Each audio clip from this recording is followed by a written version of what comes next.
It wasn't me, it was the voice. Chapter 1. This is a new series. This is the details. Naruto has a demon trapped inside of him. He has been charged for the murder of his parents and been locked in a hospital at the age of 5.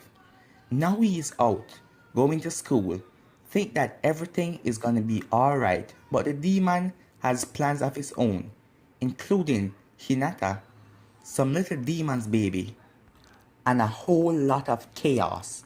And all Naruto wanted was to have a normal life. This is chapter 1 of the new series I'm going to be doing today, guys.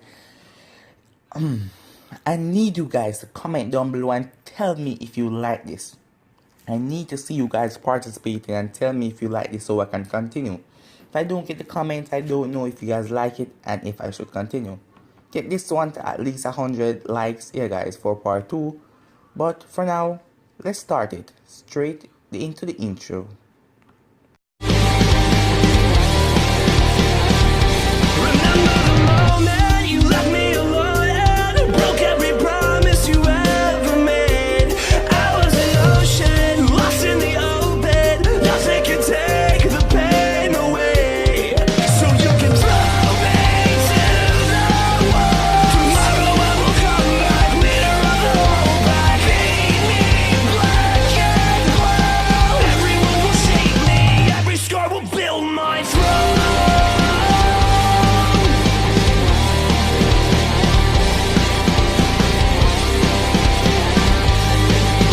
Naruto, it's bedtime, lights out.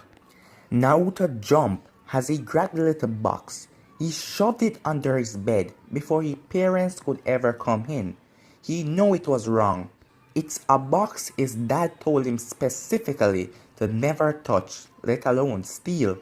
Artifacts from his home office, but Naruto couldn't help himself. It was there on the bookcase, shining in the late afternoon, with some gems stuck on the box. It just looked so cool. He snatched it and stuck it in the back of his pants before his father sent him off to bed, with the promise that he'll come tuck him in. Naruto, I said to be in bed, not beside it, his father sighed and shook his head, his blonde hair messy and tangled. He was in desperate need of a shower, has been working in his office all day and researching and translating and writing all about the forbidden objects that he dug up on his expedition in Egypt. Honey, leave him alone. You know he has boundless energy like you. His mother smiled and blew her little baby boy a kiss. But get in bed, baby. It's 10 o'clock already, and a growing boy need his rest. But I am 5, Naruto pouted, but with one warning look from his mother, he went straight on his bed. Okay, mommy, I'll go to sleep now. Naruto resisted the urge to laugh at the fact that his parents know nothing that he stole the box, and this was just a normal night. Good night, Daddy. Good night, Naruto. His father gave him a tired smile from the doorway. Do you want a story? Or do you tire yourself out running around the house destructing my work? No, I'm okay. I'm gonna go to sleep now. Naruto waited till his parents shut off the light, closed the door, and walked downstairs. Then he jumps off his bed, pulled the box from under his bed. He didn't bother to turn on the lights because he didn't want his parents passing through the hallway and spot the lights on. The box sparkled in the moonlight, glancing some weird foreign symbols across his bedroom. He wasn't noticing that because he was working hard to try open the box. Inside of the box, when Naruto opened it, rested one single white pale fang. It was white and long with a tip of blood on the top of it. It rested on a dark blue satin pillow with a piece of paper beside it that read, "Do not touch. Don't ever touch." A tooth? How boring. Naruto scowled at he was expecting something excited Not interested, Naruto decided to look at the box in a new light, since it was just a dumb tooth. No one would notice if he just threw it away and stuck his little chubby fingers in the box to grab it. As soon as his finger wraps around the tooth, it started to glow a deep crimson red and burn his skin. Ow! He screamed and tried to shake the tooth out of his grasp. But the tooth began to merge into his fingers, melting away his skin. His heart pumped hardly as adrenaline ran through his veins as he started to panic. Mommy! Daddy! He screamed as tears running down his face. Within seconds, his father burst through his bedroom door. What the? He stared wide-eyed at the scene right before him as his son holding his bleeding hand while an eerie red glow emanating from his body. Daddy, Naruto whimpered as the pain became too much for him to bear as he collapsed on the ground, the fang slowly sinking itself into his skin.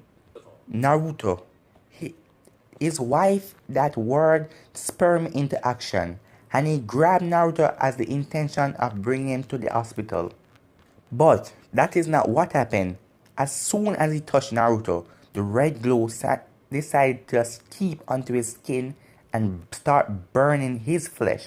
Within seconds, it has covered his body and his blood started to boil. The only sound that could escape his lips was the pain. Naruto! Kushina stood shocked at the doorway, her eyes doubting from her unconscious glowing son to her now steaming husband. She took one step into the room, and that was all it takes for the red glow to start creeping towards her. Minato, her voice broke as tears started to swell up in her eyes. Before she realized that the red ooze is halfway towards her, Naruto! Minato groaned, trying to tell his wife to leave, but there was nothing she could do to save him. But Kushina ignored his warning and stepped further into the room, avoiding the red ooze, trying to reach beside her son. Terrified, she reached out for her boys. As soon as her finger came in inches of them, her finger tingled and started to burn. Minato, what's wrong with you? She tried to touch Minato's shoulder, but as she touched it, blackness swarmed her vision. It was bright, so bright, Kushina winced against the harsh light. As her eyes adjusted, she looked up and saw a massive fox sitting in front of her, with brick red fur and 9 switching tails behind it. It was relaxed on the ground, emanating a weird black smoke with a grin on his face. Hello, mortal. I suppose you came with those other blonde fools. He greeted. Kushina took a step back as cold fears chilled her. One side of his face smiled up in a grin, showing a missing canine. She tried to get a hold of herself and her surroundings, but she couldn't get her stare off the massive giant fox in front of her. Kushina came a new voice. She started out fair. When she twisted, she saw relief.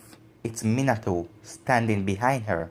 She smiled, hope welling up inside of her at the sight of her beloved husband.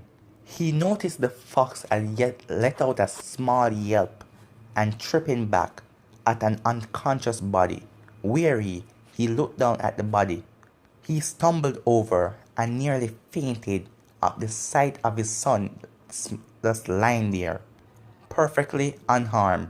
Quickly, he bent down and scooped Naruto up in his hands. Honey, where are we? Who is that? That thing can't talk. Kushina pointed at the fox, who merely laughed loudly. She couldn't tear her eyes away from the horrible sight. You dare speak with such disrespect in my presence, you mortal, are very audacious. After so many years of sleeping, two strong, healthy humans would make as a filling meal. Perhaps I shall devour the child next. He purred in a deadly tone as a dessert.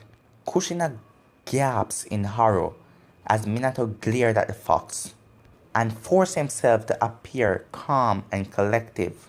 But inside, he was shaking in terror. I know what you are. You are the legendary nine-tailed fox from the east. The Kyobi no Kitsu, Minato said and stepped up beside his wife and jostled her. Oh my baby, she cried and took Naruto in her arms, cradling his head to her chest while kissing his forehead. Naruto baby, wake up honey, wake up, she cooed. The Kyuubi raised an eyebrow at the scene. Present in front of him, a mother and her child and the father, ready to protect them. You are very knowledgeable for someone of your species, human. Kushina looked at Minato in fear. She didn't like the look on his face. It was a look he gave when he's about to do something dangerous and reckless. Fearfully, she cratered Naruto closer to her body. And I know exactly how to stop you. You do you? How interesting. The Kyuubi eye drift to Naruto and his mother. How about this? I won't eat you and your wife if you give me the boy as a snack. After all, he's the one that caused this situation you are placed in now. The Kyuubi's lips turned up in a cruel imitation of a smile. Kushina stepped back and climbed to her husband's arm and glared at the fox. No one threatened to harm their boy and gotten away with it. Hand over our baby to this thing just that we can get away? How cruel is that? She will never sacrifice her son like that. Suddenly, the fox stood up on all fours. They thought the fox was huge lying down. It was positively colossal standing up. It could easily crush the both of them with one of its enormous paws. Kashuna swallowed thickly and adjusted Naruto, still unconscious, in her arms. This was not looking good. Then you understand the sacrifice you must make, he growled, leaning in to stare at Minato with his blood-red eyes. Minato gritted his teeth while his wife clutched onto his arms worriedly. Sacrifice? What is he talking about? She whispered as he wrapped his arm around her to comfort her and his unconscious son. There was once a ten-tailed beast, known as a Jubi. It was powerful and unstoppable. A man known as the Sage of Six Paths split its powers into 10-tailed beasts and cast the Jubis into the sky, creating the moon. It was just a legend. I never imagined it to be real. He breathed deeply and began to rub his wife's arm. The only way to stop these things is to seal it up. You can't kill it, only contain it. The lesser demons, like the Ichibi one-tail and the two-tail, can be contained in jars, special made jars. The higher up, like the eight-tails, can be sealed into intricates and scrolls and magic items. He rolled his neck, almost as if the act itself will pull them out of this nightmare. The most powerful, the Kyuubi, can only be contained in a living being, and requires a human life to do so. He explained, his eyes boring a hole into the nine-tailed fox's forehead. Kushina's voice went wide with horror. You don't mean... She breathed just as the Kyuubi let out a loud laugh that made the ground vibrate and echo around in the empty space. She scared as the sheer volume made her ears ring. That is right, foolish woman. The man has chosen to be a sacrifice to seal me away. Once more, and he will use you as a receptacle, he roared. Kushina pulled away from her husband in disbelief. No, No, that's absurd, Minato. She stared at him pleadingly and searched his face for the reassurance she needed. Kyuubi paused and studying the blond man, taking his stiff posture, his crunched jaw, and his hardened eyes. I will not use my wife as a sacrifice, he declared and reached for his wife's hand. Slowly she grasped for his fingers, knowing if he wasn't going to use her, but who was he going to use? Himself? He himself said it needs a human life. Kyuubi raised his eyebrow in an expression of realization. Oh, so you intend to use the boy, do you? He asked conversationally. Minato didn't respond. Minato, you aren't planning on using Naruto, are you? She croaked and turned slightly, protecting Naruto with her own body. His eyes started twitching. Understanding what exactly her silence meant, she then jerks away from him, covering her son with her own body. Have you gone damn insane? You want to use Naruto, our own son, as a container for an ancient beast? She yelled and clenched her fist. You can't. He's too young. He's too young. I won't let. There's no choice. He snapped and glared at his wife, immediately silencing her.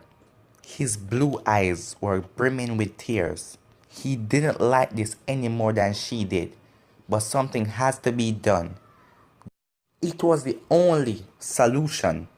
Kushina dipped her head, tears running down her red cheeks as she stared at her little boy. She fell to her knees. He will destroy everything we love if we don't do something, if we don't try, Minato whispered, but it sounded like he was trying to convince himself just as much as his wife. Kushina refused to meet her husband's pleading eyes. There was no way she was going to agree to sacrifice her little baby. If this was the only way he was going to do it without her consent, how could he even think she will go along with it? How could he ask the mother of his son to do such a thing? She sniffed, her heart breaking down in the middle. She slowly raised her head, looking around, hoping for a way out of this place. But there was none. They were just floating in a white space. There were no doors, windows, or even sky. It was just existence. Minato blinked away his tears and turned to face the demon. This is the end of chapter 1, guys. You guys gotta tell me down below. Tell me if you like this and if I should continue, guys. I need to hear you. I need to hear your support, guys. Remember to like, subscribe, comment down below and tell me what you think of this. Give this to over 100 likes and I'll be dropping part 2, guys. Without further ado, I'm out. Peace.